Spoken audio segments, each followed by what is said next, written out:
नमस्कार दोस्तों, instance fever channel पर आपका हृदय से स्वागत है। हमेशा की तरह आज फिर लेकर आए हैं आपके लिए फनी स्टोरी कॉमेडी। आज की इस स्टोरी में हंसते हंसते ज्ञान होगा।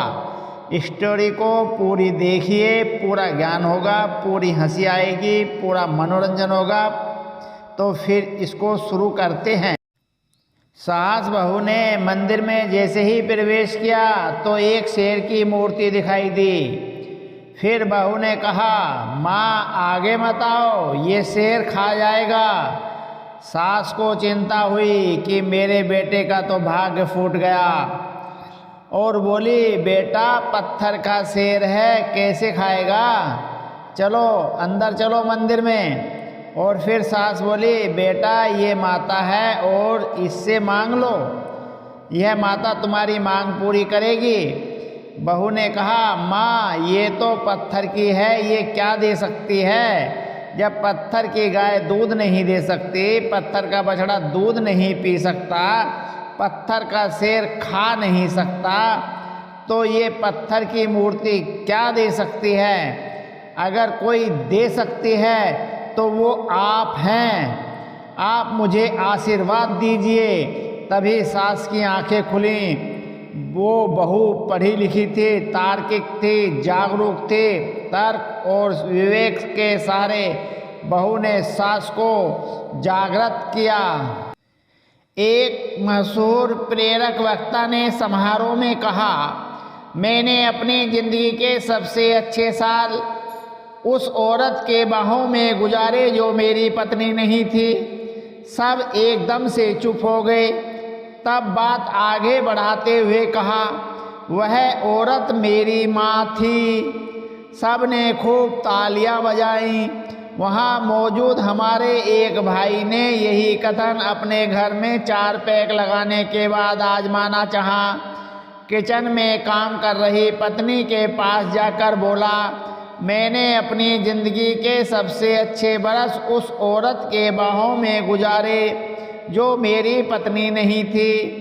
पर इसके आगे की लाइन बेचारा नशे की वजह से भूल गया और बुदबुदाया, मुझे याद नहीं आ रही वो औरत कौन थी। बाद में उसे जब होश आया तो वो अस्पताल में था।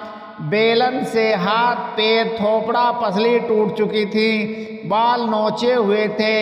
उबले हुए पानी के फेंके जाने से बुरी तरह झुलस गया था बेचारा।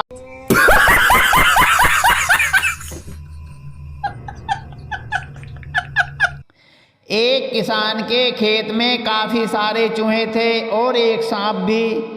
किसान चूहों के बारे में जानता था, मगर इस बात से बिल्कुल अनजान था कि उसके खेत में एक सांप भी रहता है। एक दिन सांप एक चूहे का पीछा कर रहा था। उसी समय किसान उस रास्ते से गुजरा। रास्ते में सांप ने किसान के पैर में काट लिया। जब किसान ने नीचे देखा तो उसे चूहा वहाँ से दौड़ते हुए नजर आया। किसान चूहे को देखकर निश्चित होकर अपना काम करने लगा।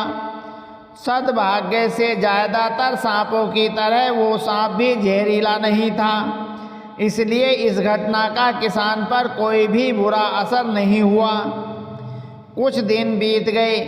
एक दिन किसान अपने खेत में एक पेड़ के नीचे आराम कर रहा था।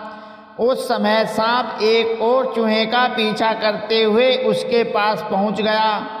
इस बार किसान के पैर में चूहे ने काट लिया। किसान ने जब आसपास देखा तो उसे सांप दौड़ते हुए नजर आया। सांप को देखते ही किसान को चक्कर आने लगे। किसान तुरंत अपना इलाज करने के लिए दौड़ा। कई तरह की दवाई खाने के बाद भी किसान पर उन दवाइयों का कोई असर नहीं हुआ। किसान की हालत बद से बदतर होती गई। आखिर धीरे धीरे किसान अंदर ही अंदर घुटकर अंत में मर गया। इस कहानी को अगर हम अपने जीवन के साथ जोड़कर देखते हैं तो हमारे जीवन में आने वाली कई समस्या उतनी बड़ी नहीं होती जितनी बड़ी हम खुद उन्हें सोचकर बना लेते हैं।